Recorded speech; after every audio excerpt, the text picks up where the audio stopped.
we are then. That's the Doctor. What do you mean that's the Doctor? Doctor who?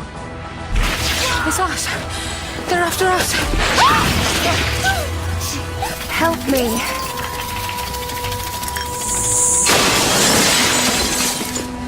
Sonic wave! It's the spaceship, it's hit the atmosphere!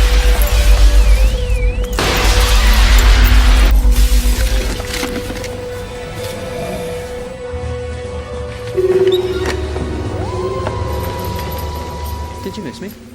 Hi everyone, TARDIS Guy 123 here, and today I'm going back to 2005 to review the Christmas Invasion. The first Christmas special in a way, although you could say that The Feast of Stephen was the first Christmas special. I don't know, it went out on Christmas Day in 1965.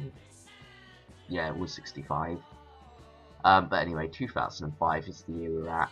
And Russell T Davies' first Christmas special. I'm not sure where I stand on the idea of Christmas specials. I think during Russell T Davies' era, they were very much kind of like just stories set at Christmas.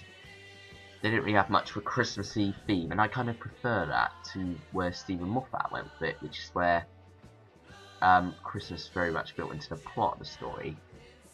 Sometimes really forced in, because for the first two of his, Christmas Carol and Doctor the Widow and the Wardrobe, they were very much parodies of Christmas classics, and that kind of like seemed the direction he was going in. Then he kind of went back to the RTD era in a way with the Snowmen. That was very much kind of like a story that would fit in that kind of era. Of course it had a bit more fairy tale stuff to it, but out of all of Moffat's Christmas specials, that one felt the most like it was in the Russell T Davies role. And then Time of the Doctor, well, I didn't really like that story, and the whole Christmas thing didn't help too much. The town called Christmas, that just felt really forced in there.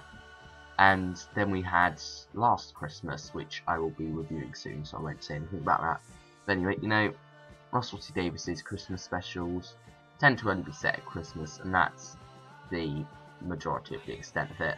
Of course, sometimes you have the Robot Santa things, but that doesn't really feel forced. That feels like these are just finely disguised at Christmas. What better disguise than the Robot Santa? Well, Santa costume for the robot. That whole thing. And the spinning Christmas tree, which is in this one. I'm not too sure about. I think that kind of like works, I guess. Works much better than the Town Called Christmas did. And it feels very much like a real Christmas, not a fairy tale Christmas. In Russell T Davies' stories, especially the Christmas Invasion, the Christmas has very much felt real. In fact, the majority of his stories felt real in a lot of ways. It kind of defeats the escapist thing in a lot of ways. Not as much as Dark Water and Death in Heaven did when they were so dark that it just kind of like, you watch sci-fi, or a lot of people watch sci-fi for the escapist element of it. As kind of like that idea of death on that level just didn't really work. But anyway, we're not talking about that, we're talking about the Christmas Invasion, and wow, David Tennant's debut story in many ways. I guess you could say The Party of the Wings was that his debut episode, but this is his first proper story as the Doctor, and I do like David Tennant as the Doctor, I really do, and I'm not kind of like one of those people who will absolutely love him, defend him to my last breath, because I do prefer Patrick Troughton, Tom Baker, John Pertwee, etc. There are better Doctors than him in my opinion, but I'm not gonna kind of like go against him purely because of the fandom, because he was a good Doctor still. There were some elements that could have been better thought out. In hindsight, now that we've got Peter Capaldi, it may have been better to have David Tennant do his natural Scottish accent. Maybe we can have that dubbed sometime. That would be interesting. But anyway, for what he was a good Doctor. And there were kind of like times like the pairing of Rose didn't really go too well.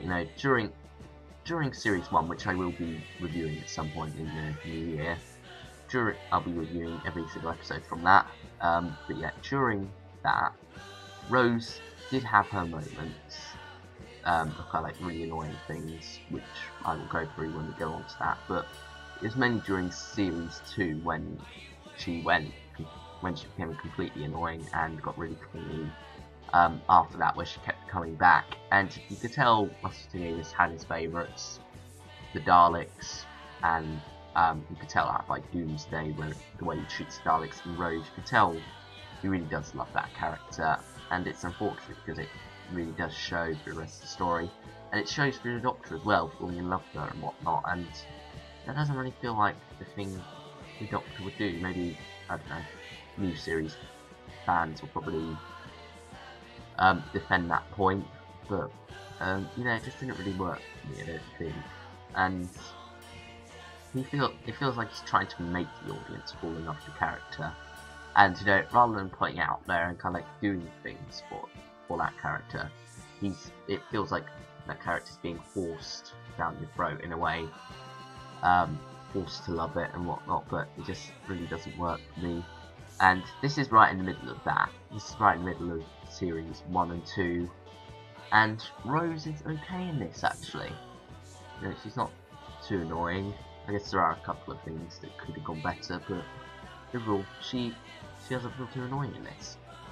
But the main thing to talk about is David Tennant himself as the Doctor, who spends the majority of this episode kind of unconscious. So it's very much Rose's episode, I guess, in a lot of ways. But you know, at the end, he does have that sword fight thing and whatnot, which is a very good way to start off his era, I guess. You know, fighting the Sycorax leader, and you know, the whole fight was rather well done, and then the ending of it when the Sycorax leader falls off, well, yeah, I guess you could say it falls off, the floor kind of collapses under him because the Doctor throwing the sultan, no, I forgot what the fruit's called, but yeah, he throws that at it, and it all kind of like comes to an end there.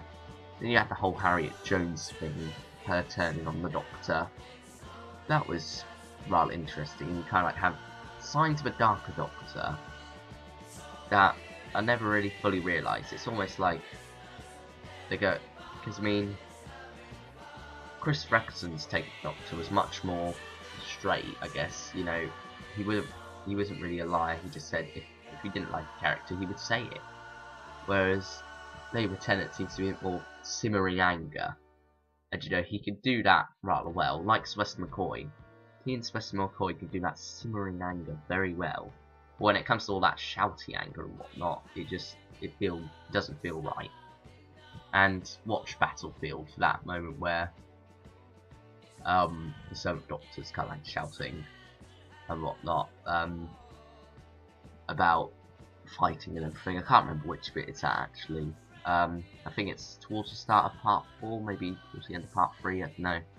But yeah, if you've seen Battlefield, I'm sure you'll know the bit I'm talking about, and I'm sure there are examples of Sylvester McCoy's bad shouting anger in other stories. I'm going off on a tangent here. This is really about David Tennant and the Christmas Invasion, and you know, David Tennant doesn't do shouting anger very well either, I'm afraid, but that kind of like simmering anger works very well in this. And you know, his kind of like power to topple Harriet Jones was an interesting idea, I feel. Kind of like that character who he was once friends with in a previous generation. You know, kind of like how the tables turn and whatnot. So that's rather interesting. And it's a bit of a similarity between the Silurians, where the Brigadier blows up the Silurians. Here, Harriet Jones is blowing up the Sycorax. And they kind of like got similar ideas to that, where you can see both sides of it. But to be honest in this, I feel the Doctor and the Silurians did it better because it meant that you could see both sides of the situation, even though it was rather obvious that the Doctor was on the side of right and the Brigadier wasn't. It was still kind of like, you could still feel sympathetic towards the Brigadier and you could see his point of view. Here, it very much feels too much like Harriet Jones is wrong, the Doctor is right, deal with it and move on. which is unfortunate really, that you don't really get to, Russell T Davies's writing doesn't really give you any sympathy for Harriet Jones, which is rather unfortunate, and the Doctor's actions against her are much more extreme than the Doctor's were in Doctor and the Solarians. But, you know, anyway, and then you have Jackie Tyler and Mickey Smith. Yes, you know, this is kind of at the point where they're becoming less annoying. In Series 1 they were rather annoying, but at this point they've kind of like grown beyond that, I guess. Mickey's become much more of a less clingy character to Rose. He's starting to develop his own traits and whatnot. And then Jackie Tyler is starting to become into that more funny and character, and not kind of like the typical council house mum that she was portrayed as for much of Series 1. So good development there for those two characters, because you know, they get good stuff to do in for the most part. And Jackie Tyler's line where she says, "I'm going to be killed by a Christmas tree," there's just something so funny about that. I don't know, it's just the way she says it. I can't remember the actress's name, but she does that line very well. So overall, The Christmas Invasion, what would I give it? I'd give it a 9 out of 10. It is a very good start to David Tennant's run, and it's just really enjoyable. It's something you can stick on around Christmas time and just enjoy. And well, this was a bit late review, I'm sorry about that. It's not exactly Christmas time anymore. We're past that now, we're coming up to New Year's.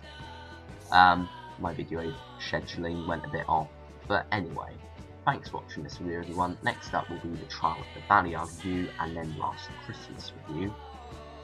And then hopefully my top 10 Christmas specials. So look forward to them. Thanks for watching everyone, and I'll see you all next time. Bye everyone.